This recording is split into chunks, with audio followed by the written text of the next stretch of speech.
Cuando mi hija de 4 años desapareció, mi exesposa lloró ante la policía.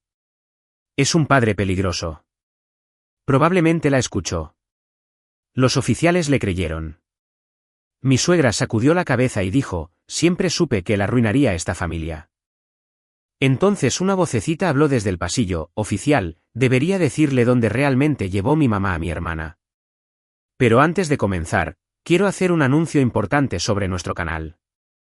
Durante los últimos 5 meses, nuestro canal no ha estado monetizado, lo que significa que no estoy ganando ningún dinero de los anuncios de YouTube. Actualmente no hay anuncios reproduciéndose en nuestros vídeos. Debido a esto, también tengo que trabajar en otro empleo, lo que dificulta que pueda subir vídeos diariamente. Si disfrutas nuestro contenido y quieres apoyar el canal, por favor considera donar solo $20 MXN.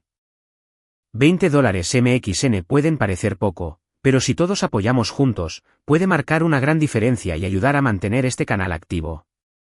Tu apoyo me ayudará a pasar más tiempo creando historias y subiendo vídeos de manera consistente en lugar de trabajar en otro empleo. Por supuesto, puedes donar cualquier cantidad que desees, y cada donación realmente ayuda y significa mucho para mí. Para apoyar el canal, por favor haz clic en el enlace de donación en la descripción del vídeo o en el comentario fijado. También puedes escanear el código QR que se muestra en la pantalla para donar de forma rápida y fácil. Muchas gracias por tu apoyo. Ahora, entremos en la historia de hoy. Roberto Beto Calderón entró a la cochera de su casa justo después de las 7 de la noche. El cielo sobre Guadalajara tenía un tono naranja profundo y golpeado. Su camioneta olía a pasto recién cortado y aceite de motor, como siempre después de un largo día en un sitio de trabajo. Se quedó ahí sentado un momento antes de apagar el motor, escuchando el tic-tac del metal al enfriarse y el zumbido tenue del vecindario que se acomodaba en el atardecer. Un aspersor funcionaba 2 casas más abajo, lanzando un arco lento sobre el jardín delantero de alguien. Un perro ladró una vez y se cayó desde dentro de la casa. Podía escuchar la televisión. Un dibujo animado. La risa de Lila, alta y brillante, atravesaba la ventana delantera como algo que no costaba nada y valía todo. Sonrió a pesar de sí mismo. Ese sonido, ese único sonido, hacía que todo lo demás fuera soportable. Beto tenía 42 años y había pasado la mayor parte de su vida adulta construyendo 2 cosas, su familia y su negocio. Jardinería Calderón había empezado con una podadora de segunda mano, una camioneta que compró a plazos y una lista de clientes que cabía en una sola hoja de papel. Eso fue hace 20 años. Tenía 22, trabajaba desde el garaje de sus padres, dejaba volantes en los buzones y aceptaba todos los trabajos que llegaban, sin importar cuán pequeños fueran. Podar, colocar mulch, limpiezas de primavera que le dejaban ampollas en ambas manos y quemaduras de sol en la nuca. No se había quejado de nada porque el trabajo era suyo, los resultados eran suyos y nadie podía quitárselos. 20 años después, tenía 12 empleados de tiempo completo, camiones, contratos comerciales en 3 municipios y una reputación que hacía que el teléfono sonara sin publicidad. Estaba orgulloso de eso. Genuinamente orgulloso. El tipo de orgullo que se sienta en silencio en el pecho de un hombre en lugar de anunciarse. No necesitaba que la gente supiera lo que había construido. Solo necesitaba saberlo él. Su matrimonio con Marcela había crecido junto al negocio. Se conocieron cuando él tenía 23 y ella 21 en una fiesta en el patio trasero de un amigo mutuo en una noche de verano. Tan húmeda que el aire se sentía lo suficientemente denso como para sostenerlo. Ella estaba riendo cuando la vio por primera vez, recargada contra un poste de la cerca con un vaso de plástico en la mano, y él pensó que era la persona más viva que había visto. Hablaron durante 3 horas sin parar. La llamó al día siguiente. Se casaron a los 25. Compraron una casa a los 27. Ana llegó 3 años después, con la cara roja y furiosa. Beto había contado la historia cientos de veces, como si hubiera llegado ya molesta con el mundo. Lila llegó 5 años después de Ana, pequeña, callada y observadora, el tipo de bebé que parecía estar tomando notas. Durante un largo tramo de tiempo, la vida que habían construido juntos se sentía sólida. No perfecta, sólida de la forma en que se siente una estructura bien construida. No porque nada la sacuda, sino porque cuando las cosas la sacuden, resiste. Luego dejó de sentirse así. Beto notó los cambios de la misma forma en que notas daño por agua en una pared. Lentamente al principio, luego todo de golpe. El teléfono de Marcela siempre estaba boca abajo en la barra. Tomaba llamadas en el garaje, cerrando la puerta detrás de ella. Perdió interés en las cenas juntos, en películas en el sofá, en las pláticas pequeñas de la vida compartida. Cuando Beto preguntaba cómo había ido su día, ella le daba 3 palabras y se alejaba. Él dejó de preguntar. Se decía a sí mismo que era estrés. Se decía a sí mismo que los matrimonios pasaban por temporadas. Todo el mundo lo decía. Todas las parejas que conocía habían pasado por periodos así. Trabajaba más horas porque el trabajo tenía sentido, porque el trabajo respondía al esfuerzo de una forma en que su matrimonio ya no lo hacía. Ponías trabajo en la tierra y algo crecía. Ponías trabajo en una conversación y conseguías una pared. No era un hombre que se rindiera fácilmente. Lo intentó. Sugirió que vieran a alguien, un consejero, un terapeuta, cualquiera. Marcela dijo que lo pensaría y nunca volvió a mencionarlo. Planeó un fin de semana fuera para su aniversario y ella cumplió con los movimientos como si estuviera completando una obligación. Cocinó la cena que a ella le encantaba. Llegaba a casa más temprano. Lo intentó en silencio y sin hacer alarde durante la mayor parte de un año. Luego, una noche a finales de febrero, encontró los mensajes. No estaba buscando. El teléfono de ella vibró en la barra de la cocina mientras ella estaba arriba corriendo el baño de Lila y la vista previa sonó el tiempo suficiente en la pantalla de bloqueo para que él lo leyera. Solo unas cuantas palabras, pero eran del tipo que no requieren contexto. Tomó el teléfono. Ella no había puesto un código. Él conocía el patrón de desbloqueo desde hacía años y ella nunca lo había cambiado. Se desplazó más atrás de lo que debería.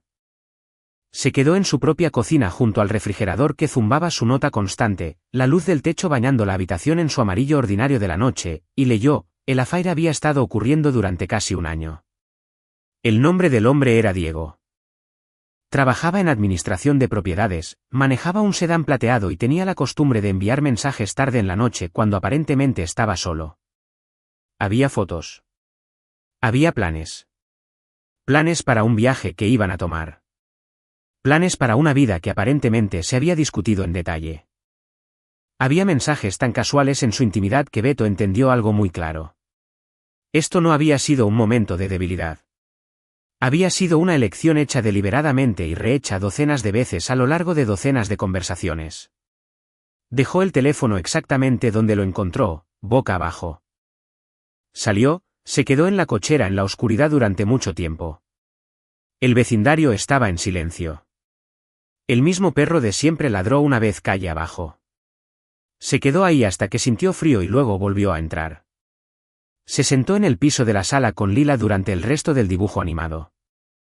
Ella se recargó contra su pierna, señalaba cosas en la pantalla, reía, y él veía su risa y pensaba, tiene 4 años. Nada de esto es su culpa. Ni una sola parte. Cuando confrontó a Marcela esa noche después de que las niñas estuvieran dormidas, mantuvo la voz nivelada. Expuso lo que había visto. Fue específico. Le preguntó directamente qué quería que él dijera o hiciera después. Ella no se disculpó. Cruzó los brazos, miró un punto en la pared justo más allá de su hombro y dijo, «Te importa más ese negocio que nunca te importó esta familia. No actúes como si no hubieras visto esto venir». Él la miró por un largo momento. «¿Eso es lo que vas a decir?» Ella no dijo nada. Él salió de la habitación. 3 meses después, ella presentó la demanda de divorcio. Beto contrató a un abogado la misma semana. Se había dicho a sí mismo durante esa terrible primavera que una vez que estuvieran legalmente separados, una vez que el proceso tuviera estructura, las cosas se volverían más limpias, más predecibles. 2 personas dividiendo lo que habían construido y avanzando por separado. Entendía que el divorcio era doloroso. Estaba preparado para eso. No estaba preparado para lo que ella realmente planeaba. La primera sesión de mediación duró 40 minutos. Marcela llegó con su abogada, una mujer llamada Patricia Vázquez, que hablaba en oraciones cortas y precisas y rara vez parpadeaba. Beto se sentó al otro lado de la mesa pulida de la sala de conferencias. Su propio abogado, un hombre callado y metódico llamado Felipe Domínguez, a su lado con un bloc amarillo y una pluma que no dejaba de hacer clic. La mediadora, una jueza retirada llamada Joyoguay, adaptada como jueza local, expuso el marco estándar en un tono que sugería que había hecho esto 800 veces y no encontraba drama particular en ello. Patricia deslizó un documento sobre la mesa sin preámbulo. Beto lo leyó con cuidado, lo leyó de nuevo, lo dejó plano y miró el resumen en la parte superior de la última página. Ella quería la casa. Quería la custodia primaria de ambas niñas, con Beto recibiendo visitas supervisadas en un horario que ella propondría. Quería el 50% de Jardinería Calderón, no las ganancias, el negocio mismo. Quería las cuentas de ahorro divididas, las cuentas de retiro divididas, manutención calculada en el extremo superior de la fórmula estatal, y un arreglo de mantenimiento conyugal. Felipe se inclinó ligeramente hacia Beto y dijo muy en voz baja, no reacciones. Beto dejó el documento. Había construido Jardinería Calderón desde cero. Marcela nunca había trabajado en el negocio. Había asistido a un evento de la empresa en 20 años, una carne asada de verano para el equipo 5 años antes, donde se quedó una hora y se fue temprano. Nunca había conocido a un cliente, nunca había manejado un contrato, nunca se había quedado hasta medianoche revisando nómina ni había hecho una llamada a las 5 de la madrugada cuando un empleado no aparecía. El negocio no era un activo compartido en ningún sentido significativo. Era el producto de 20 años de su trabajo y ella quería la mitad. Estamos preparados para discutir un acuerdo justo, dijo Felipe al otro lado de la mesa. Patricia arregló sus papeles y dijo, creemos que esto es justo. La mediación terminó sin progreso. La segunda sesión produjo el mismo resultado. La tercera fue cancelada por el lado de Marcela con 24 horas de anticipación. Ella no estaba ahí para negociar. Estaba ahí para establecer una posición y la posición era que tenía derecho a todo. Beto empezó a notar otras cosas alrededor de esa época. Su cuenta conjunta había sido tocada. 3 transferencias separadas que él no había autorizado, cada una justo por debajo del umbral que habría activado una alerta automática. Las detectó porque revisaba la cuenta él mismo, algo que hacía cada domingo por la mañana.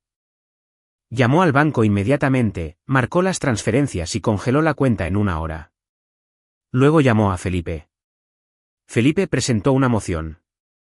También contrató a un investigador financiero, un hombre llamado Denis, adaptado como Daniel Márquez, que llegó a su primera reunión con un maletín gastado y hablando en el ritmo plano y deliberado de alguien que había aprendido hace mucho que los números no mienten y por eso los prefería a las personas. Márquez empezó a sacar registros. Lo que encontró en las siguientes semanas fue un patrón. Se habían abierto 2 cuentas de crédito a nombre de ambos. Los saldos se habían acumulado y pagado de formas que ocultaban el flujo de dinero hasta que rastreabas cada transacción individualmente. Parte fue a artículos del hogar. Parte a viajes. Parte, Márquez dejó una impresión en la mesa sin comentario, fue directamente a una cuenta asociada con la dirección de Diego. Beto se sentó con esa información en la sala de conferencias de Felipe y no dijo nada durante mucho tiempo. La ventana detrás de Felipe daba a un estacionamiento. Una paloma estaba sentada en un borde de concreto en el frío. Había estado trabajando jornadas de 12 horas para construir la base financiera sobre la que se sostenía su familia. Ella había estado quitando silenciosamente de ella durante más de 1 año mientras le decía que no estaba lo suficientemente presente. Puso la impresión en la carpeta y le dijo a Felipe que la usara como necesitara. La madre de Marcela, Elena Vargas, había sido una presencia constante desde la presentación del divorcio. Nunca había sido cálida con Beto. Civil la mayoría del tiempo de la forma educada y esforzada de alguien que ha tomado una decisión sobre una persona y simplemente espera que los eventos la confirmen. Ahora estaba en la casa a menudo, su auto en la cochera 2 o 3 noches a la semana. Acompañaba a Marcela a citas. Estaba al teléfono con ella a todas horas. Ana le dijo a Beto una noche durante su tiempo de paternidad, observando cuidadosamente su cara mientras lo hacía, que la abuela Elena había dicho que papá iba a perder, que iba a perder la casa y el negocio y la custodia y que todos estarían mejor. Beto escuchó esto y sintió que algo se apretaba en su pecho. Se obligó a sonreír. ¿Cuándo lo dijo? El fin de semana pasado. No sabía que yo estaba escuchando. Ana hizo una pausa. Dice cosas así a menudo cuando cree que no estoy en la habitación. No te preocupes por eso, dijo Beto. Lo decía tanto como podía. Había tomado una decisión firme al principio del proceso, una decisión que regresaba cada vez que se tentaba a desviarse. No hablaría negativamente de Marcela frente a las niñas. No les haría preguntas sobre lo que pasaba en su casa. No las usaría como mensajeras, informantes o sustitutas emocionales. Se presentaría cada vez, estaría presente, sería estable y dejaría que el proceso funcionara. Había creído entonces que el proceso funcionaría. Todavía lo creía, pero el proceso era más lento de lo que esperaba. Y mientras tanto, Marcela y Elena no se quedaban quietas. La llamada llegó un jueves por la tarde a finales de octubre. Beto estaba en un trabajo comercial al oriente de Guadalajara. Nueva instalación de césped para un campus corporativo. 3 equipos trabajando en secciones. El tipo de trabajo que requería que estuviera en 4 lugares a la vez. La tarde había sido fresca y eficiente, el trabajo iba bien y justo empezaba a pensar en empacar para el día cuando su teléfono vibró con un número que reconoció como el de la guardería de Lila. Contestó inmediatamente y se alejó del ruido del equipo. La voz de la administradora era cuidadosa, elegida de la forma en que la gente elige sus palabras cuando intenta no alarmar a nadie. Explicó que Marcela había llegado a la 1:15 esa tarde y había sacado a Lila temprano. Esto estaba dentro de sus derechos según el acuerdo actual de paternidad. Lila estaba con Marcela esa semana y ella tenía derecho a recogerla en cualquier momento, pero la administradora había intentado llamar a Marcela 2 veces respecto a una excursión próxima y no había podido localizarla. Llamaba a Beto como contacto secundario solo para confirmar que todo estaba bien. Beto le agradeció y colgó. Llamó a Marcela. Sonó 4 veces y fue al buzón. Llamó de nuevo. Buzón. Envió un mensaje, ¿dónde está Lila? Sin respuesta. Se quedó al borde del sitio de trabajo y pensó en esto por un momento. Marcela llevaba a Lila a lugares sin avisarle regularmente. Era una de las fricciones menores del horario dividido, el tipo de cosa que lo irritaba, pero que había dejado de escalar porque las escaladas siempre eran más agotadoras que las irritaciones. Se dijo a sí mismo que era lo mismo. Ella había recogido a Lila y la había llevado a algún lado y su teléfono estaba en silencio o estaba ocupada. Condujo a casa, se bañó, preparó la cena. Ana estaba con él esa noche. Las niñas tenían un horario dividido pendiente de la resolución final de custodia. Ella bajó y se sentó en la isla de la cocina y le habló de un proyecto de historia mientras él cocinaba. Preparó pasta y escuchó y respondió sus preguntas sobre la historia de México lo mejor que pudo. Y la noche se sintió lo suficientemente ordinaria como para que se permitiera creer que todo estaba bien. A las 7:40 de la noche, alguien tocó a su puerta principal. No un toque casual, del tipo que espera una respuesta inmediata. 2 oficiales uniformados estaban en su porche, con sombreros puestos a pesar de la noche fresca. Un tercer hombre con chamarra oscura estaba ligeramente atrás, manos en los bolsillos. La postura de alguien que llega a estas situaciones lo suficientemente a menudo como para haber aprendido a distribuir su peso de manera uniforme y no mostrar nada. Beto salió al porche y casi cerró la puerta detrás de él. A través de la rendija estrecha podía escuchar la televisión todavía encendida en la sala. Roberto Calderón. El detective dijo, soy yo. Soy el detective Roy Castillo, adaptado como detective Raúl Castillo. Estamos aquí por su hija Lila. Beto miró más allá de ellos hacia la calle. Marcela estaba parada al borde de su cochera bajo la luz de la calle, con los brazos cerca del cuerpo. Lloraba de la forma en que siempre había llorado cuando quería algo de la gente. En silencio, hombros encogidos, cara ligeramente hacia abajo para que las lágrimas atraparan la luz. Era una actuación que había visto antes en discusiones y en disculpas y le había creído ambas veces. No le creía ahora. La señora Calderón ha reportado a Lila como desaparecida, dijo Castillo. La palabra cayó con fuerza. Beto sintió que su pecho se comprimía. Desaparecida. Había sido sacada de la guardería esa tarde y no se le había localizado desde entonces. Marcela la sacó, dijo Beto. Estamos al tanto, dijo Castillo. Nos gustaría hacerle algunas preguntas. ¿Le importa si entramos? Se sentaron en la sala. Ana había aparecido en la parte superior de las escaleras al oír las voces. Tenía 9 años y los instintos de alguien mayor. Siempre sabía cuando algo estaba mal en el ambiente de una habitación. Beto la miró y mantuvo la voz calmada. Oye, regresa a tu cuarto. Todo está bien. Te explico después. Ella miró a los oficiales, luego a él, e hizo lo que le dijeron, sus pies descalzos silenciosos en la alfombra mientras se retiraba. Las preguntas empezaron como papeleo y se volvieron algo más en la segunda mitad. ¿Había recogido a Lila en algún momento ese día? No. ¿Había hecho arreglos con alguien para recoger a Lila fuera del horario de paternidad? No. ¿Podía alguien confirmar su ubicación entre el mediodía y las 5? Sí. Su gerente de sitio y 11 miembros del equipo que habían estado con él en el trabajo comercial todo el día. ¿Él y Marcela tenían una relación difícil? Hizo una pausa de un latido. Sí. A través de la ventana de la sala podía ver a Marcela en la banqueta, ya no llorando, hablando con uno de los oficiales uniformados en un tono que parecía medido y compuesto. Elena había llegado. Su auto estaba estacionado detrás del vehículo patrulla y estaba parada cerca detrás de Marcela con una mano en la parte baja de su espalda, hablando en dirección al oficial con la postura compuesta y enfática de una mujer recitando algo que había memorizado. Beto las observaba y algo cambió en su entendimiento. Una puerta se abrió en su mente y todo lo que se había acumulado en los últimos meses pasó por ella. Castillo le contó lo que Marcela había dicho, que Beto se había vuelto controlador y amenazante después de descubrir el affair. Que había dicho en múltiples ocasiones que se llevaría a las niñas antes de que un tribunal interviniera. Que ella temía que él fuera inestable y capaz de lastimarlas. Beto miró al detective con firmeza. Nada de eso es verdad. Ella dice que tiene gente que puede corroborar las amenazas. Tiene a su madre, dijo Beto, lo que argumentaría que es lo mismo. Mantuvo la voz nivelada. No se inclinó hacia adelante, no levantó las manos, no le dio a Castillo ninguna razón física para leerlo como amenazante.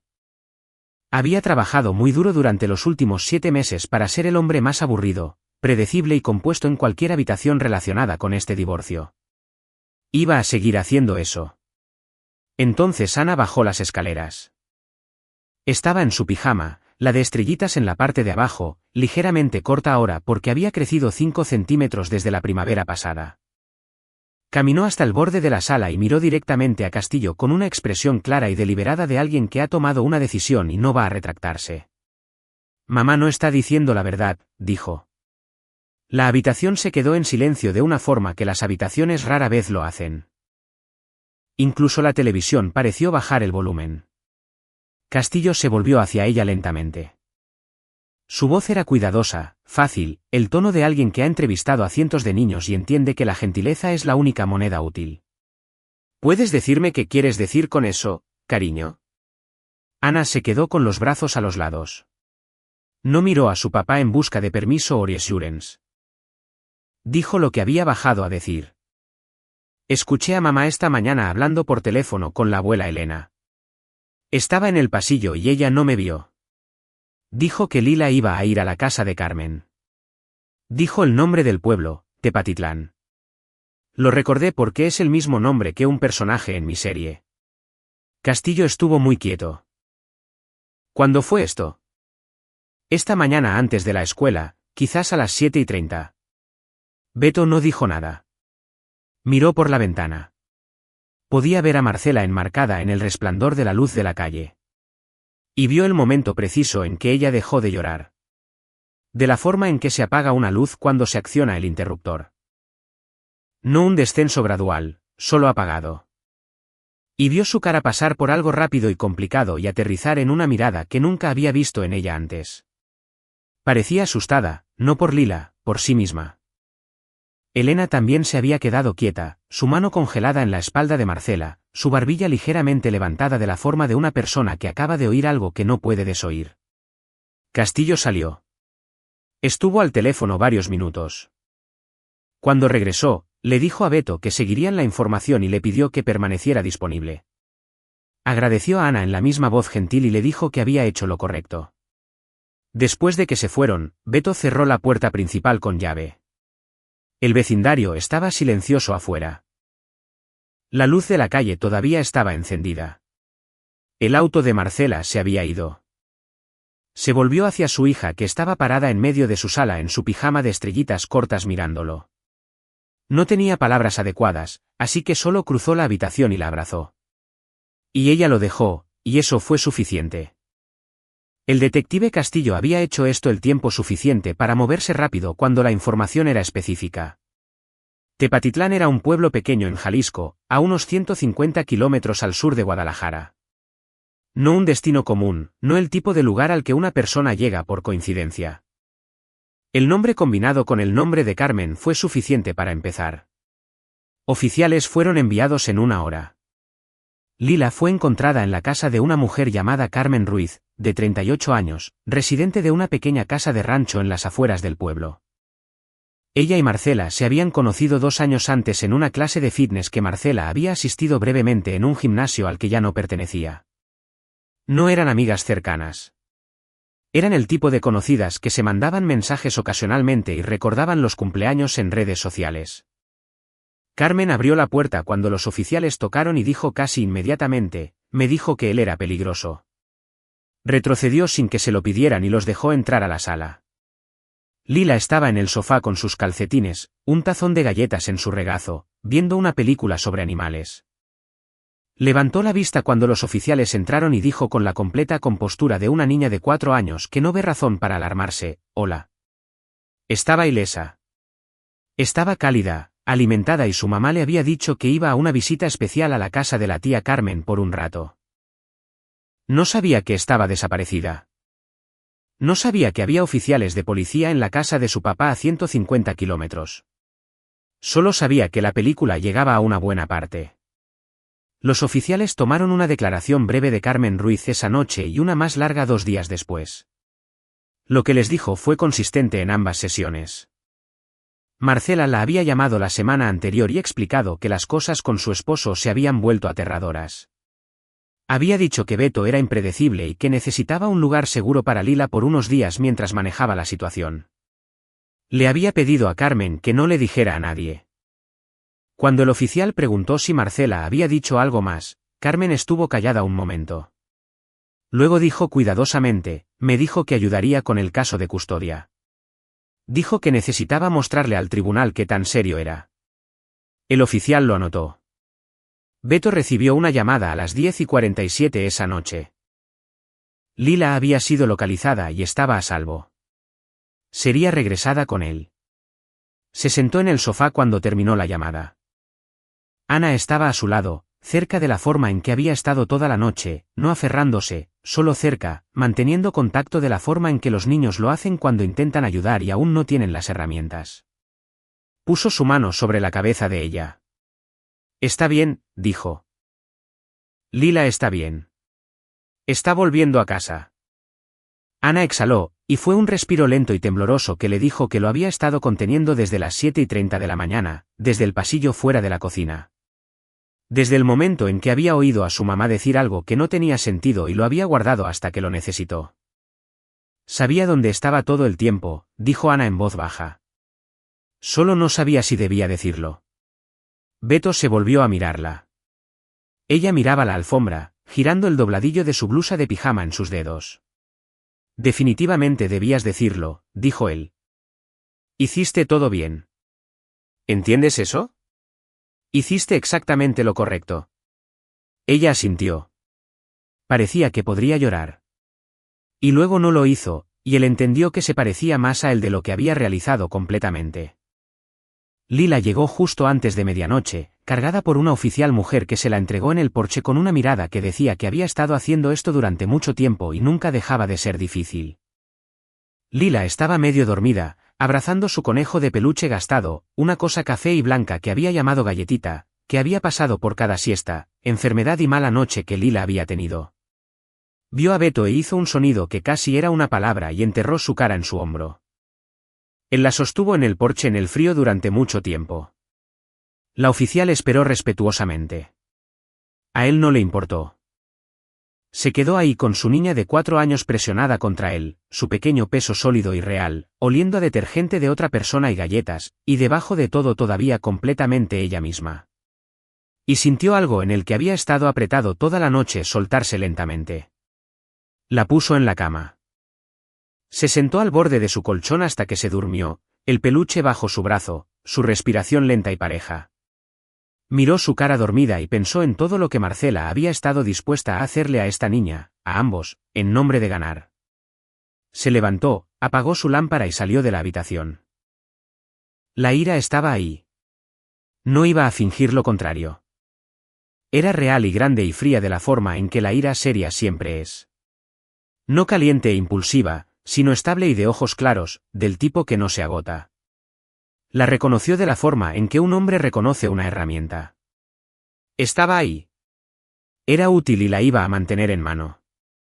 Se sentó en la mesa de la cocina con un vaso de agua hasta después de la 1 de la mañana. Luego se fue a la cama. La mañana iba a ser temprana. En las semanas siguientes, la oficina de Felipe Domínguez se convirtió en el tipo de lugar donde se hacía trabajo serio y callado. Daniel Márquez había estado en ello desde antes de los eventos de octubre. Ahora, con la investigación policial corriendo paralela a los procedimientos civiles, el ritmo del descubrimiento se aceleró, se citaron documentos, se examinaron registros financieros, se solicitaron y recibieron registros telefónicos. Cada nueva pieza de información se conectaba con otras de la forma en que un patrón real siempre lo hace, no artificialmente, no porque alguien intentara hacer un caso, sino porque los eventos subyacentes realmente habían ocurrido y habían dejado evidencia. Los retiros de la cuenta conjunta totalizaron 846,000 pesos. Márquez rastreó cada peso. La historia que el dinero contaba no era complicada. Una serie de transferencias durante 14 meses. Cada una dimensionada para quedarse por debajo del umbral que habría generado una alerta automática. Cada una sincronizada para coincidir con semanas en que Beto estaba especialmente ocupado con el negocio y menos probable que revisara las cuentas en detalle. Era metódico, paciente, el tipo de plan que requiere esfuerzo sostenido durante un largo periodo. Beto había pensado que ella estaba desconectada del matrimonio. No había entendido que había estado trabajando activamente en su contra durante más de un año. Las cuentas de crédito fueron peores a su manera. 2 líneas de crédito abiertas a nombre de ambos, lo que significaba su responsabilidad en cada una acumulada durante 18 meses para financiar una vida que no tenía nada que ver con él. Hoteles en Monterrey y Querétaro, restaurantes a los que nunca había ido. Un fin de semana en un resort en Puerto Vallarta que ahora entendía que ella había tomado con Diego mientras le decía que visitaba a una amiga de la universidad. No les dijo nada de esto a las niñas. Apenas habló de ello con alguien fuera de la oficina de Felipe. Lo cargó de la forma en que había aprendido a cargar cosas difíciles. No en sus palabras o su cara, sino en algún lugar más abajo, donde podía dejarlo y retomarlo sin dejarlo suelto. Los registros telefónicos llegaron un miércoles por la tarde. Felipe llamó a Beto a la oficina y dejó la impresión plana en el escritorio entre ellos. En los 7 días antes del 23 de octubre, Marcela y Elena habían intercambiado 43 llamadas. La mayoría eran de 2 a 8 minutos. 3 fueron más largas. La llamada final, hecha a las 7:22 de la mañana del 23 de octubre, la mañana en que Ana había estado parada en el pasillo escuchando, duró 31 minutos. Beto miró la impresión durante mucho tiempo. Pensó en Ana parada en ese pasillo en su uniforme escolar, mochila ya puesta, que solo había oído a su mamá discutir dónde iba a estar escondida su hermana. Pensó en el peso que Ana había cargado desde las 7:30 de la mañana hasta el momento en que bajó las escaleras en su pijama de estrellitas y dijo lo que sabía. Dejó la impresión. ¿Qué hacemos con esto?, preguntó. Felipe, que había estado haciendo esto durante 30 años y había aprendido hace mucho que los clientes a veces necesitaban que simplemente fuera directo, dijo, lo ponemos frente al juez. Hubo más. La abogada de Marcela había presentado un paquete de declaraciones de carácter al tribunal. 7 cuentas escritas de amigas y conocidas describiendo a Beto como controlador, emocionalmente distante y volátil. Felipe había revisado cada una con cuidado. Las similitudes en la redacción en varias de las declaraciones eran notables. Las fechas en que las declaraciones habían sido finalizadas eran más notables. 6 de las 7 habían sido firmadas dentro de la misma ventana de 14 días, 5 semanas antes del incidente de octubre. Una mujer, una vecina llamada Doña Rosa, fue contactada por el investigador de Felipe como parte del descubrimiento rutinario y admitió algo reacia que Marcela le había proporcionado un borrador escrito a mano de la declaración y le pidió que lo revisara y firmara. Lo había firmado. No había pensado mucho en ello en ese momento, dijo. Mirando atrás, se sentía diferente. Felipe lo anotó en el registro. Otra mujer que había asistido a una clase de gimnasio con Marcela confirmó que había recibido una llamada de Marcela preguntando si escribiría una declaración diciendo que Beto parecía agresivo. Había declinado. Dijo que Marcela había llamado 3 veces antes de parar. Beto se sentó frente a Felipe y escuchó todo esto expuesto en secuencia. Luego dijo, estaba construyendo un expediente en mi contra. Empezó antes de octubre. Estaba planeando todo. Felipe lo miró. Eso es lo que sugiere la evidencia. Sí. ¿Cuánto tiempo ha estado pasando? Felipe consideró. Basado en lo que Márquez encontró y la línea de tiempo de las declaraciones, probablemente empezó a construir este caso a principios de septiembre. 6 a 8 semanas antes del 23 de octubre. Beto asintió lentamente. Septiembre, cuando Ana empezaba 4º grado y Lila apenas se acomodaba en su rutina de guardería. Cuando él estaba en el tramo más ocupado de la temporada de jardinería, cuando había estado genuinamente ocupado manteniendo su negocio funcionando y había estado prestando menos atención a las maniobras legales de lo que probablemente debería. Ella había usado eso. Había usado su horario de trabajo en su contra. Sintió que la ira fría se asentaba un poco más en su pecho. No dijo nada más al respecto. Solo miró a Felipe y dijo, asegurémonos de que nada de esto se entierre. La audiencia de custodia se abrió un martes por la mañana en la segunda semana de noviembre. El edificio del Tribunal Familiar en Guadalajara no era dramático. Era una estructura de concreto de mediados de siglo con techos bajos y pasillos que olían a pulidor de pisos y algo institucional debajo. El residuo acumulado de años de situaciones humanas difíciles procesadas en habitaciones que nunca se aireaban del todo. Beto había estado ahí 2 veces antes para audiencias procedimentales. Sabía dónde estacionar, sabía que el elevador funcionaba confiablemente, sabía llegar al menos 15 minutos temprano. Usaba un traje azul marino, camisa blanca, corbata oscura. Se había cortado el cabello 2 días antes. Felipe le había dicho temprano en el proceso, luce como un hombre estable, organizado y serio. No llamativo, no casual, un hombre que se presenta listo. Se sentó en la segunda fila detrás de su mesa y vio cómo se llenaba la sala. Marcela entró con Patricia Vázquez y tomó su lugar en la mesa opuesta. Usaba un vestido gris paloma y tenía el cabello recogido, simple y compuesta. Había sido bien entrenada. Sus manos estaban dobladas. Su postura era erguida pero no rígida. Y mantenía los ojos en la mesa frente a ella en lugar de escanear la sala. No miró a Beto.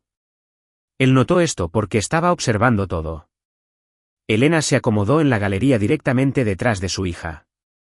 Usaba una blazer oscura y una expresión de desaprobación compuesta que aparentemente había decidido era la cara apropiada para una sala de tribunal.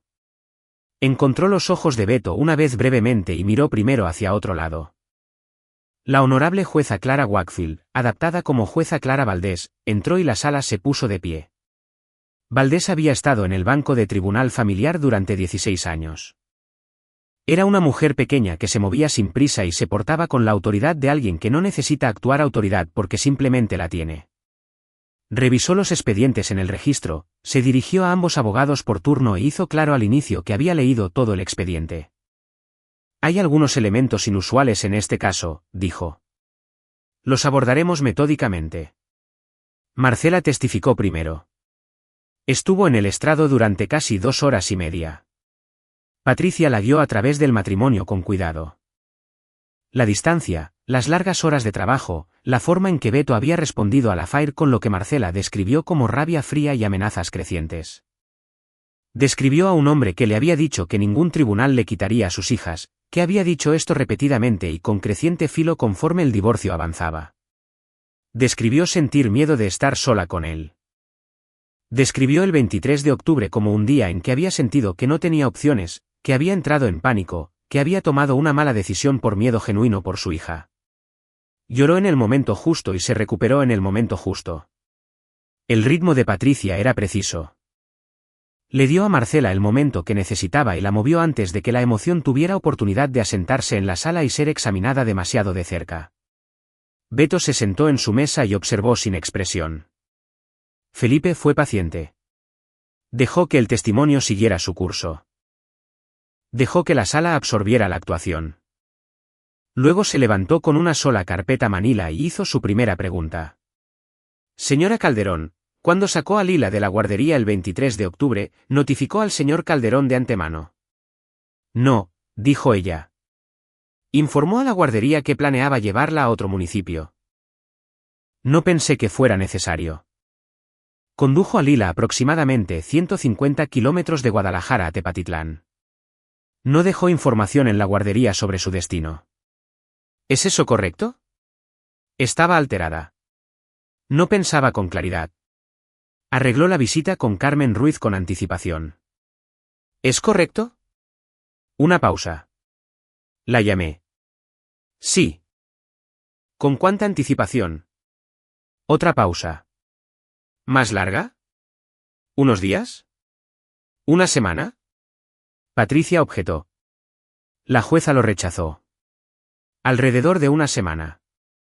Entonces el arreglo fue planeado aproximadamente una semana antes del día, dijo Felipe. No una decisión de pánico ese día. Marcela miró la mesa. Estaba preocupada por mis hijas. Felipe abrió la carpeta. Carmen Ruiz proporcionó una declaración jurada diciendo que le dijiste que ayudaría tu caso de custodia. ¿Dijiste eso?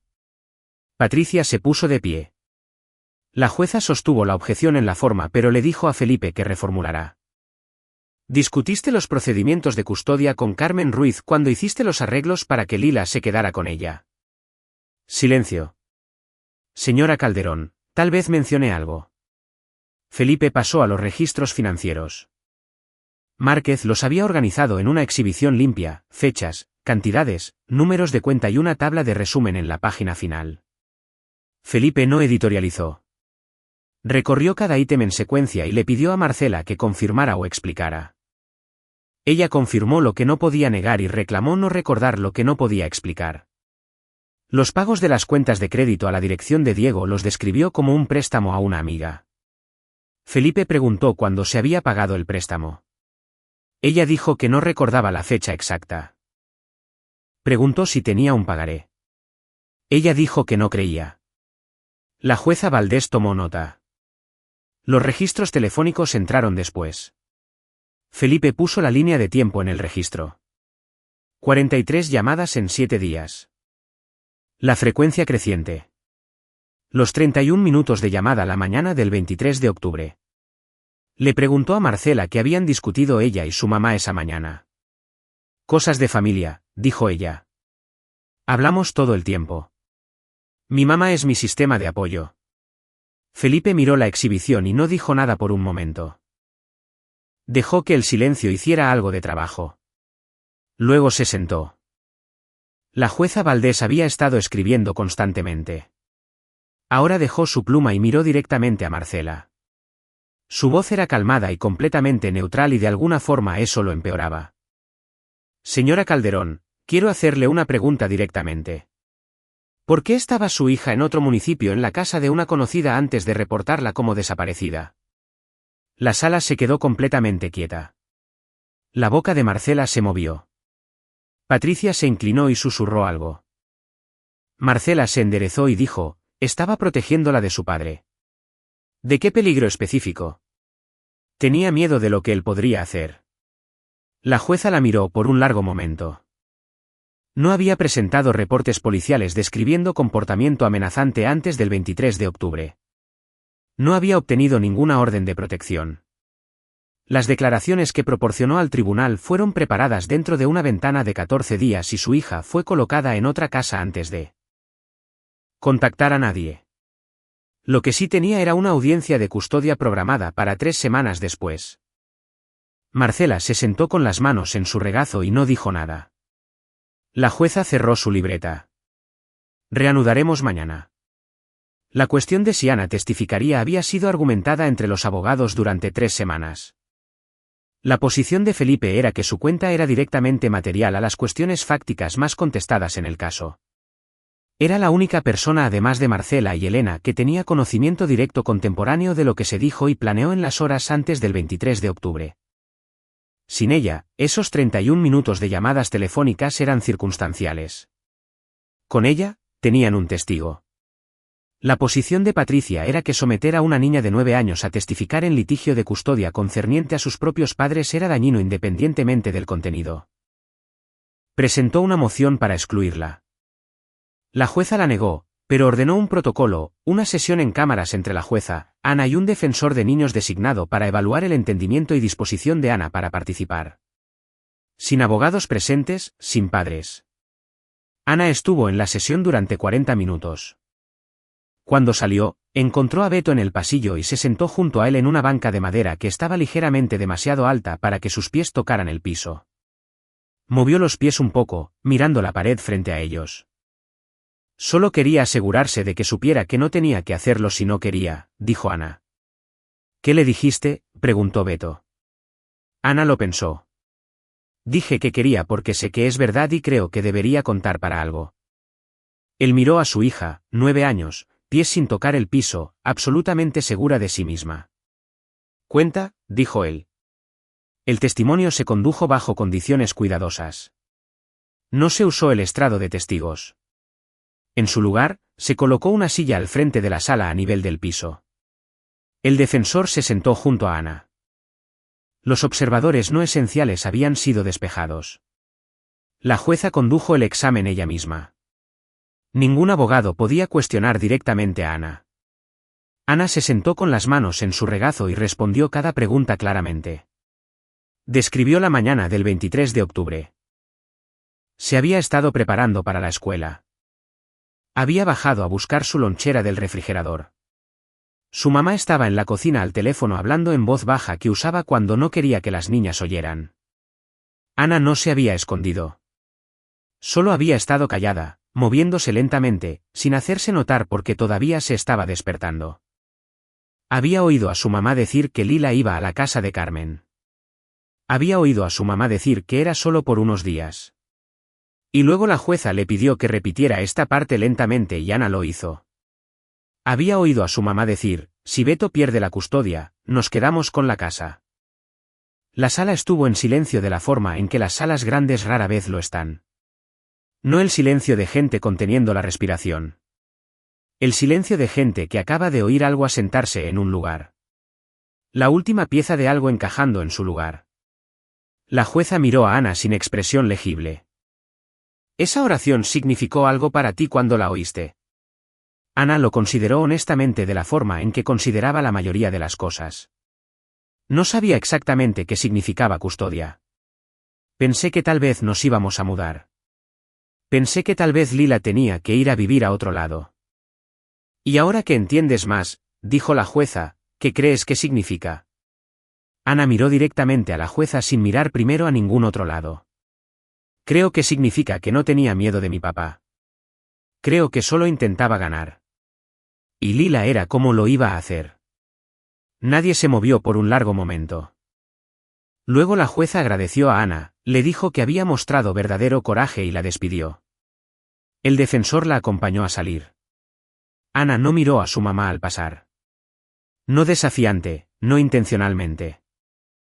Simplemente miró hacia adelante con la compostura enfocada de alguien que había hecho una cosa difícil y había terminado. Marcela miraba la mesa.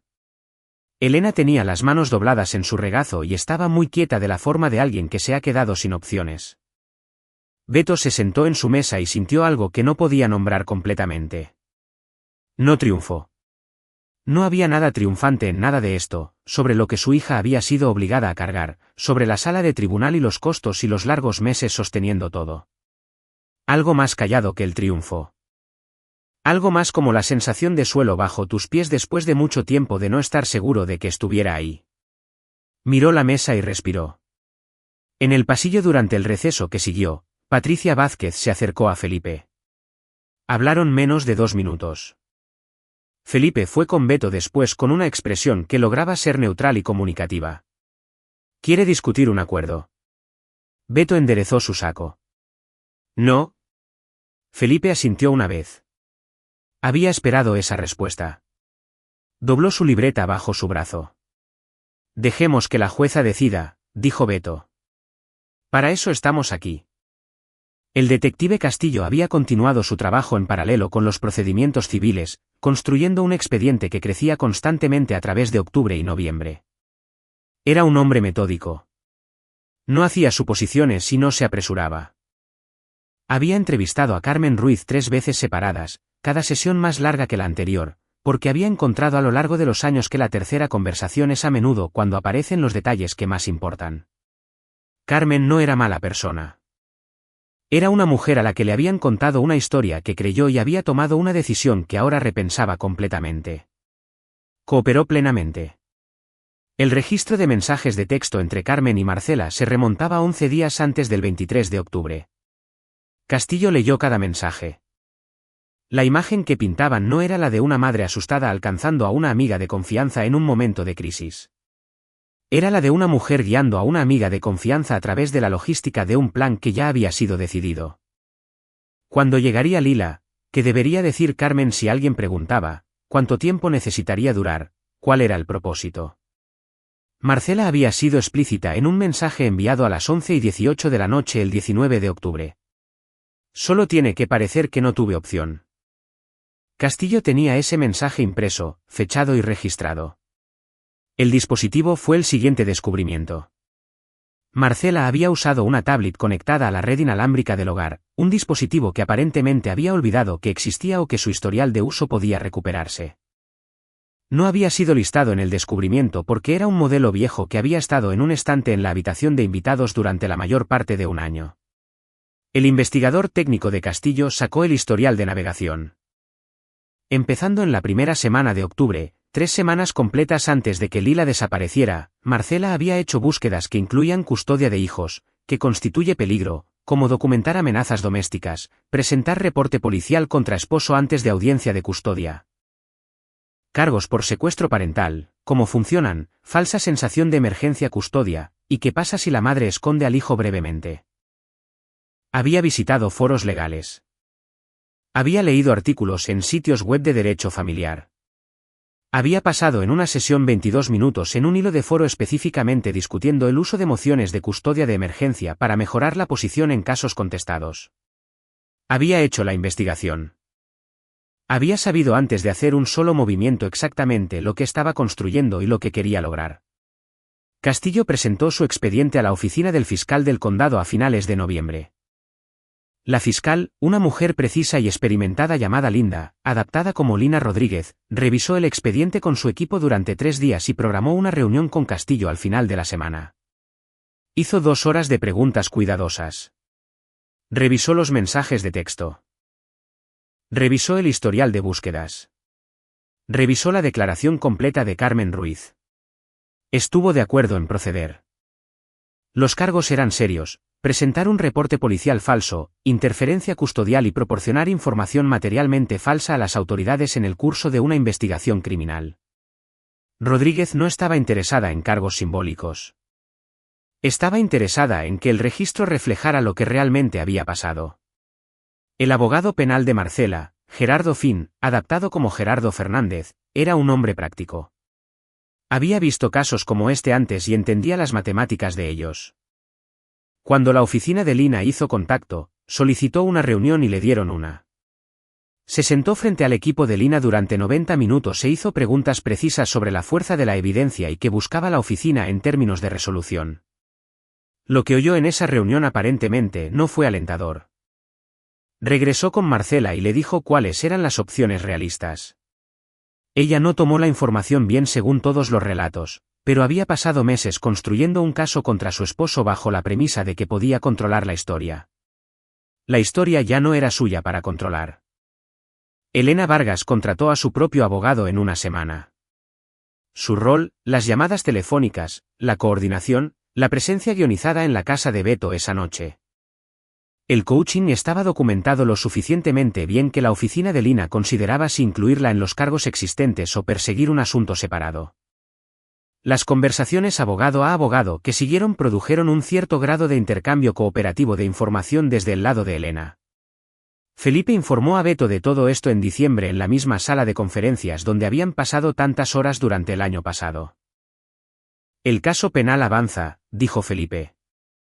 Fernández está en pláticas con Lina sobre un acuerdo.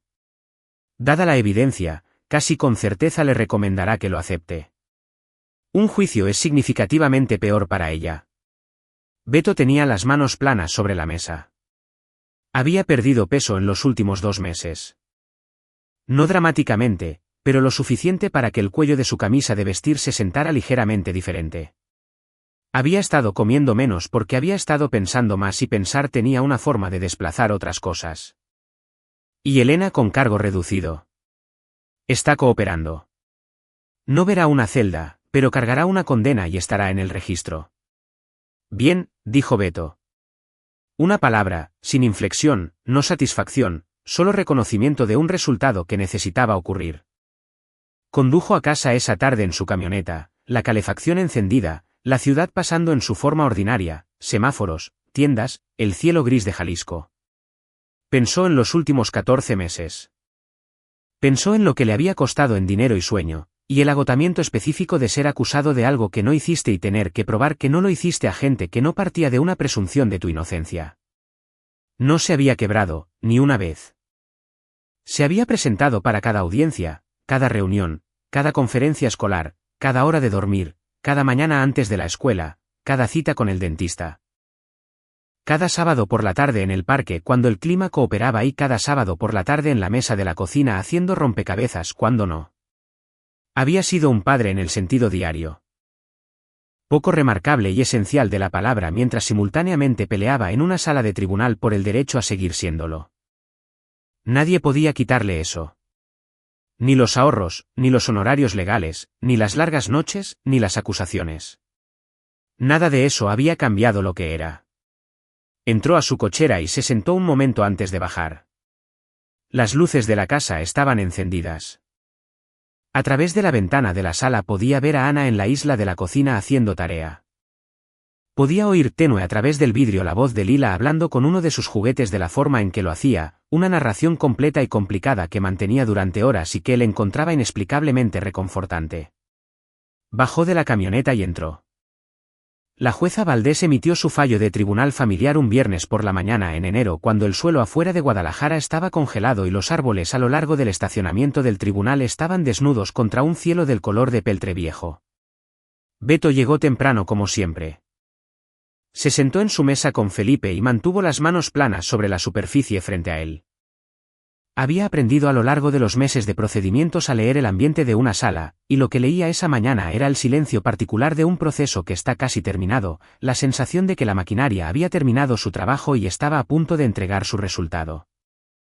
Valdés empezó con los hallazgos de hecho. Los recorrió metódicamente en el lenguaje preciso del tribunal, citando el registro en cada paso. Notó la mala conducta financiera, los retiros no autorizados, las cuentas de crédito, el patrón de redirección. Notó la campaña coordinada de declaraciones de carácter, la línea de tiempo de su preparación, la evidencia documentada de coaching. Notó los registros telefónicos. Notó el testimonio de Carmen Ruiz. Notó el testimonio de Ana con longitud significativa. Lo describió como creíble, internamente consistente, no impugnado en el contrainterrogatorio, e usó esta palabra cuidadosamente, importante. Notó que la obligación del tribunal en cualquier asunto de custodia era el bienestar de los niños por encima de todas las demás consideraciones, y que el testimonio de los niños mismos, cuando creíble y cuando se recolectaba adecuadamente protegido, tenía peso real. Luego entregó el fallo. A Beto se le otorgó la custodia física primaria de ambas, Ana y Lila, efectiva inmediatamente. Marcela recibió visitas supervisadas en un horario estructurado sujeto a condiciones que permanecerían en efecto hasta una revisión en 12 meses. Un coordinador de servicios familiares estaría involucrado en monitorear el cumplimiento. La jueza Valdés miró a ambas partes antes de cerrar. La primera obligación de este tribunal es con estos niños, dijo. El registro en este caso refleja un patrón sostenido en el que su bienestar se hizo secundario a consideraciones estratégicas. Se tomaron acciones que los expusieron a confusión. Inestabilidad y la carga particular de ser usados como instrumentos en un contencioso legal entre adultos que deberían haber sabido mejor. Eso no es una base para otorgar custodia. Es una base para restringirla. Recogió sus papeles. La sala se puso de pie. Felipe deslizó una libreta sobre la mesa. Había escrito en ella, tan completo como se puede. Beto lo miró. Asintió una vez. No se permitió sentir el peso completo todavía. El caso penal todavía estaba abierto. Todavía había trabajo por hacer. El procedimiento penal concluyó 6 semanas después, un lunes por la mañana a mediados de febrero. Gerardo Fernández había negociado un acuerdo de culpabilidad con la oficina de Lina a lo largo de finales de enero. Las negociaciones se habían extendido y a veces habían sido contenciosas, pero el peso de la evidencia produjo un resultado. Marcela apareció en la sala de un juez penal llamado el Honorable David, adaptado como juez David Ángel, e ingresó culpable a 2 de los 3 cargos: presentar un reporte policial falso e interferencia custodial. El juez Ángel revisó el expediente metódicamente antes de aceptar el acuerdo. Hizo las preguntas requeridas a Marcela. ¿Entendía lo que estaba admitiendo? ¿Entendía las consecuencias? ¿Entraba al acuerdo voluntariamente? ¿Su abogado la había asesorado completamente? Ella respondió cada pregunta en una voz callada y compuesta, ojos abajo. Luego él sentenció. No fue el máximo. El acuerdo lo había contemplado, pero fue tiempo real en una instalación real con una condena real, del tipo que sigue a una persona a través de verificaciones de antecedentes y solicitudes de licencia y revisiones de custodia durante años por venir. El juez no dio un discurso. Leyó la sentencia en el tono plano de un hombre realizando una función, y la función era justicia, y estaba hecha. Elena Vargas había ingresado su propio acuerdo 2 semanas antes a un cargo reducido de contribuir a un procedimiento de interferencia custodial. Recibió una multa, un periodo de libertad condicional y un hallazgo formal en el registro del Tribunal Familiar. Sin encarcelamiento, pero estaba en el registro, y el registro no olvida. Beto se puso de pie cuando se leyó la sentencia de Marcela. Protocolo de sala. Observó cómo ella se ponía de pie al otro lado de la sala, agarrando el borde de la mesa de la defensa. Observó cómo el oficial se acercaba desde la puerta lateral.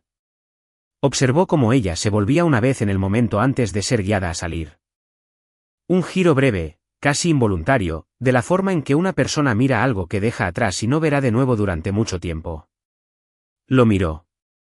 Él sostuvo su mirada, no con calor, no con desprecio, con la mirada estable, clara y completamente nivelada de un hombre que había absorbido todo lo que ella le había lanzado y seguía de pie en su traje con las manos a los lados. Tan compuesto como la mañana en que ella había estado parada en su banqueta, llorando mientras los oficiales tocaban a su puerta. La puerta se cerró detrás de ella. Beto salió del tribunal a una fría tarde de febrero, su aliento visible en el aire, la ciudad moviéndose a su alrededor con completa indiferencia. Felipe salió a su lado y extendió la mano. Beto la estrechó. Está hecho, dijo Felipe. Beto miró al cielo un momento. Luego caminó a su camioneta. La primavera llegó de la forma en que siempre llega en Jalisco, tentativamente al principio con semanas frías y falsos inicios. Y luego una mañana sales y el aire ha cambiado y el lodo ha empezado a secarse y la tierra huele a cosas que comienzan y entiendes que la parte larga terminó.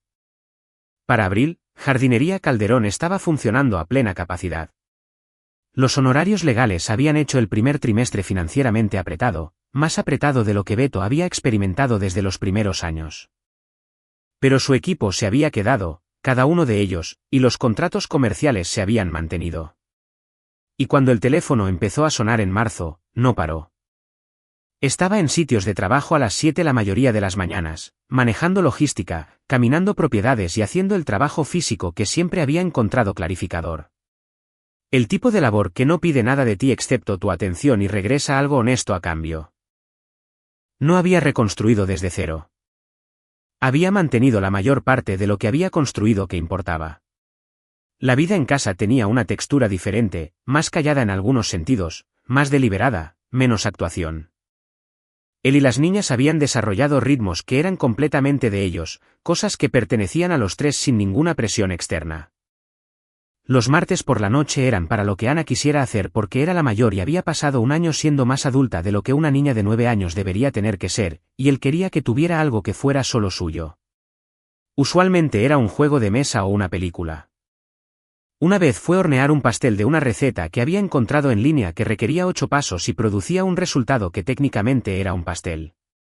Se había comido 2 rebanadas. Había pasado un sábado en marzo convirtiendo la antigua oficina en casa de Marcela en una extensión adecuada de habitación para Ana. Estanterías a lo largo de una pared, un escritorio real con una lámpara adecuada, una silla de lectura junto a la ventana que Ana había elegido ella misma en una tienda de muebles. Deliberada y segura de la forma en que era sobre la mayoría de las cosas. Había sentado en cada silla en esa sección de la tienda antes de seleccionar la verde. Él no la había apresurado. Lila había tenido 4 y ahora tenía 5 y entendía muy poco de lo que había pasado y no estaba afectada por nada de lo que no entendía. Preguntaba por su mamá a veces de la forma directa y simple de los niños pequeños que aún no han aprendido a envolver sus preguntas en relleno protector. Beto respondía honestamente en los términos más simples posibles. Mamá está pasando por algunas cosas difíciles. Volverá a la vida de Lila cuando las cosas estén mejor. Lo decía sin ira porque la ira no habría hecho nada por Lila y porque en algún nivel, un nivel que no anunciaba, no examinaba demasiado de cerca, entendía que sus hijas eventualmente necesitarían una versión de su mamá. No envenenaría ese pozo. No por el bien de Marcela, por el de ellas. Pensaba en Marcela a veces, usualmente tarde en la noche cuando la casa estaba callada y él estaba sentado en la mesa de la cocina con el último de su café. Pensaba en quién había sido cuando se conocieron y pensaba en la brecha entre esa persona y en quién se había convertido, o quizás siempre había sido debajo. No tenía respuestas. Había dejado de buscarlas porque buscar nunca había producido nada útil. Lo que tenía en su lugar era el presente, las niñas dormidas arriba, el negocio creciendo de nuevo, la larga primavera de Jalisco presionando hacia adelante afuera. Era suficiente, más que suficiente. Un sábado a finales de mayo, Beto cargó a las niñas en su camioneta y manejó al este a un parque estatal a unos 40 minutos de la ciudad. Habían estado ahí una vez antes años atrás cuando Lila todavía era un bebé en un portabebés y Ana había corrido adelante en cada sendero, llamándolos para que se apuraran. Recordaba ese día sin querer del todo, el peso de Lila contra su pecho, la voz de Ana adelante de ellos a través de los árboles, el calor sin complicaciones de una tarde que no pedía nada de nadie. Encontraron una banca con vista a un lago amplio que atrapaba el sol de la tarde y lo esparcía sobre el agua en piezas movedizas. El aire olía a pino y piedra cálida y algo vagamente verde y vivo. Lila corrió inmediatamente hacia la orilla del agua y se agachó en el lodo, examinando algo en las aguas poco profundas con la intensidad que traía a todas las investigaciones. Ana se sentó junto a Beto con su hombro contra su brazo y no dijo nada. Una pareja pasó con un perro.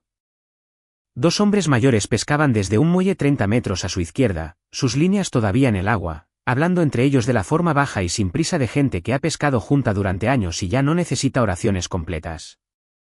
Un grupo de adolescentes en algún lugar detrás de ellos lanzaban un frisbee con más entusiasmo que precisión.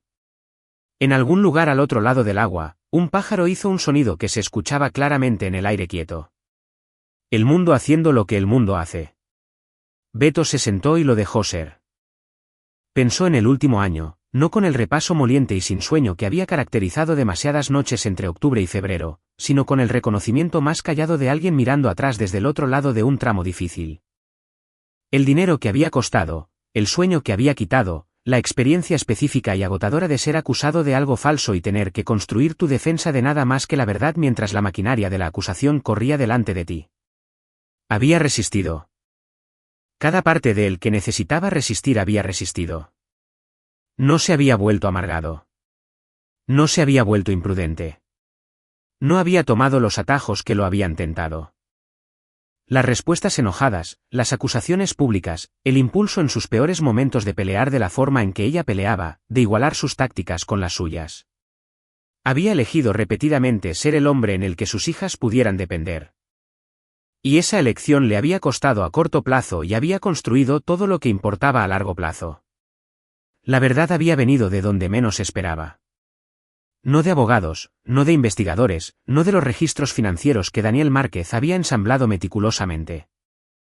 Había venido de una niña de 9 años en pijama de estrellitas en la parte superior de una escalera que había estado callada en el pasillo correcto a la hora correcta y había elegido sin vacilación decir lo que sabía.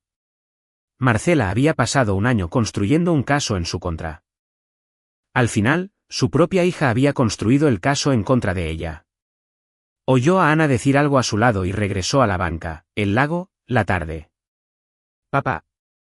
La miró. Su cara estaba vuelta hacia el agua, observando a su hermana. A la luz de la tarde, se veía como ella misma. No más joven, no más vieja, no definida por nada de lo que había pasado ese año. Solo Ana, la persona que siempre había sido antes de nada de eso, todavía intacta. Sí. Ya terminamos con el tribunal. Él sonrió. Era el tipo de sonrisa que no requiere explicación. Del tipo que viene de algún lugar más abajo que el pecho. Algo más cálido y más cansado y más real que la felicidad ordinaria. Sí, dijo. Ya terminamos. Ella estuvo callada un momento. Luego dijo, bien, porque estaba realmente cansada de cómo olía ese edificio. Él rió. Una risa real. La primera en no podía recordar cuánto tiempo. Pulidor de pisos, dijo. Y algo debajo que nunca pude identificar. Sí. Ella se recargó un poco más en su brazo. No quiero volver. No vamos a volver. Desde la orilla del agua, la voz de Lila se elevó aguda. Papá, ven aquí. Mira lo que encontré. Sostenía una piedra, plana y redonda y lisa, gris y perfecta. Beto se levantó. Caminó hacia ella y ella presionó la piedra en su palma y lo miró con completa confianza de que él iba a hacer algo excelente con ella. La giró en su mano. Tenía buen peso, el grosor correcto, bordes desgastados lisos por años de lo que el lago le había hecho. Se preparó de la forma en que su tío le había enseñado cuando tenía 8. Cuerpo de lado, brazo bajo. La envió plana sobre la superficie. Rebotó 5 veces. 1, 2, 3, 4, 5. Cada una más baja y más rápida que la anterior hasta que desapareció en el lago con un sonido pequeño y limpio. Lila levantó los brazos. 5. Conté 5. Ana, todavía en la banca, aplaudió. Beto se volvió hacia ellas y las vio a ambas, sus hijas, su gente, la cosa que se había rehusado a perder, y sintió el peso completo del año liberarse de él en un respiro largo y lento. Pensó en la mujer que había intentado quitarle todo esto, no solo la custodia, toda la estructura de su vida, la credibilidad que había ganado, el negocio que había construido, la identidad de ser padre. Sus hijas lo miraban de la forma en que Lila lo miraba en ese momento, con la confianza sin complicaciones de que él estaba ahí y se quedaría ahí. Ella lo había planeado durante meses. Había enlistado aliados. Había colocado a su propia hija en otro municipio, se había parado en su banqueta con lágrimas practicadas y le había dicho a oficiales de policía que él era peligroso. Había hecho todo eso y creído que la maquinaria de la acusación la llevaría más allá de la verdad. No lo había hecho porque la verdad no requiere abogados ni investigadores ni contadores forenses, aunque esas cosas ayudan. La verdad requiere una persona dispuesta a decirla. Requirió una niña de 9 años que resultó estar callada en un pasillo a las 7:30 de la mañana y que había entendido incluso entonces, incluso sin entender completamente las palabras, que algo estaba mal y que ella era la única que lo sabía. Lila ya estaba escaneando la orilla en busca de otra piedra. Ana había sacado un libro de la bolsa que había traído. Siempre tenía un libro. Siempre había tenido un libro. Había estado cargando libros desde que era lo suficientemente grande para sostenerlos, y esperaba que nunca parara. Había doblado las rodillas y lo había abierto y estaba leyendo de la forma enfocada y total en que leía, el resto del mundo cayendo. Beto se sentó de nuevo en la banca. El sol estaba cálido en su cara. El lago se movía calladamente, el último anillo de la piedra rebotada desaparecido hace mucho. Todavía tenía a sus hijas. Todavía tenía su negocio. Todavía se tenía a sí mismo. La versión de sí mismo que había elegido ser mes tras mes en cada habitación donde habría sido fácil convertirse en algo peor. Todo lo que había sido quitado podía ser reemplazado. Y todo lo que más importaba estaba justo aquí a su lado, leyendo un libro, persiguiendo piedras planas, viva y completa y enteramente.